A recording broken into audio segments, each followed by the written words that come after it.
I mean, if you look at a radio wave, now you can't see the radio wave, but it's permeating through everything material. And on that radio wave is a signal, is information. And the radio dial or the antenna, you acts as a transducer, or a TV antenna acts as a transducer and takes that frequency and turns it into a picture. So then when you're tapping into information from the field, certain latent aspects of your brain act as a transducer, and you will take that information and your brain will turn it into imagery, and that's called a download or an upgrade. People are starting to connect to that field of information, and they're having very significant inner experiences that we've actually been able to predict now. In fact, we now know when it's going to happen. So you're always sending and receiving light and information all the time. You can create a field that is very dissonant, very incoherent, static, that's not a clear signal. So the effects that you produce in sending that information have less effects on the nature of reality than when your brain and heart are coherent. So when your brain is coherent, all the compartments that usually are subdivided are resonating in some type of harmony, in some type of order. When your heart is coherent, the rhythm of the heart is producing that measurable field. So in order for you to affect matter, you have to combine a clear intention, a coherent brain, with an elevated emotion, heart-centered feeling. This is the center of oneness. This is the center of wholeness. This is where our divinity starts. This is the union of polarity, the union of opposites. This is where it all comes together. And when you get it, and when you get that energy right here, it happens, and we've measured this. Once it's here, it's going to go all the way to the brain. It's going to act as an amplifier to amplify the brain. And when the brain starts to get super coherent, then it has very direct effects on the heart. So what's the relevance behind that? Well, once again, the signal that you're creating on a daily basis is going to either work in a constructive way or in a destructive way. As an example, if you're walking around feeling sorry for yourself and suffering and feeling victimized, then you're actually emanating that signal into the field. And what you're saying is, bring me an experience equal to my suffering, but bring it in a way that I least expect, that surprises me and leaves no doubt that I've created this outcome. So in a sense, we're not punished for our sins, we're punished by our sins. And sin is an attitude. So then the opposite is also true. When you teach people how to connect to the energy of a future dream and be defined by a vision of the future instead of the memories of the past, to believe in their future more than they believe in their past, to fall in love with their future more than they fall in love with their past, and be able to combine that clear intention of that future and begin to feel the emotions of that future before it's made manifest. They're broadcasting a whole new signature into the field.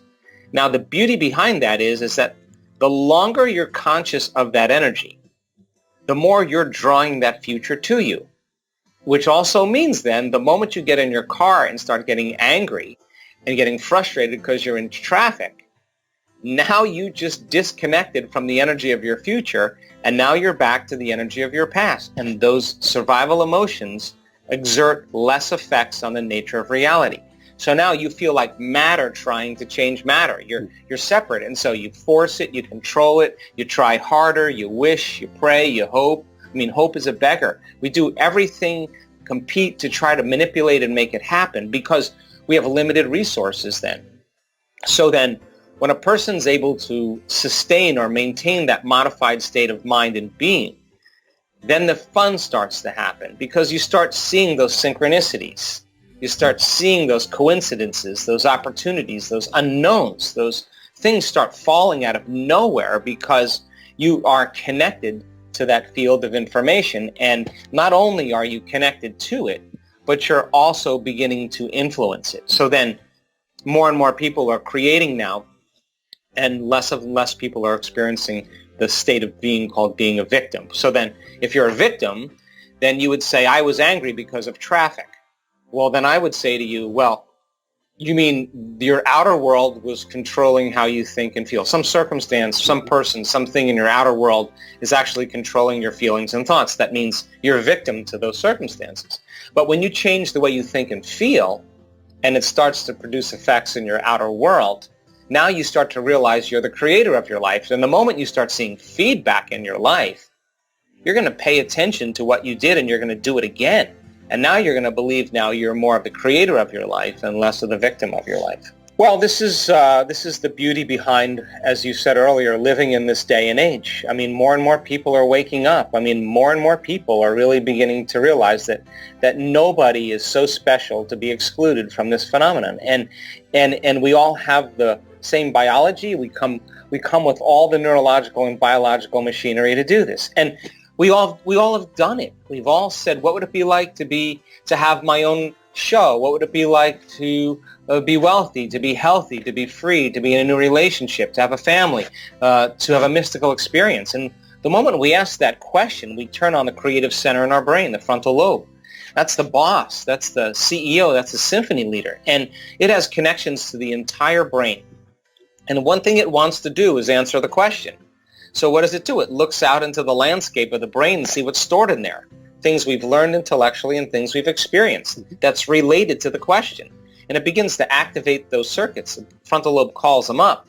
And then those circuits start to fire in tandem. And when they start to resonate and fire in tandem, we get a picture in our mind. That's called intention. We're selecting a new potential in the quantum field. Now, the passionate person who's fully engaged in looking at that future, observing that future, the thought in their mind literally becomes the experience. Now, the end product of an experience is called an emotion. And all of a sudden, the person starts to feel the emotion of the event before it's made manifest. And now, how you think and how you feel creates your state of being. So in a sense, they're changing their state of being.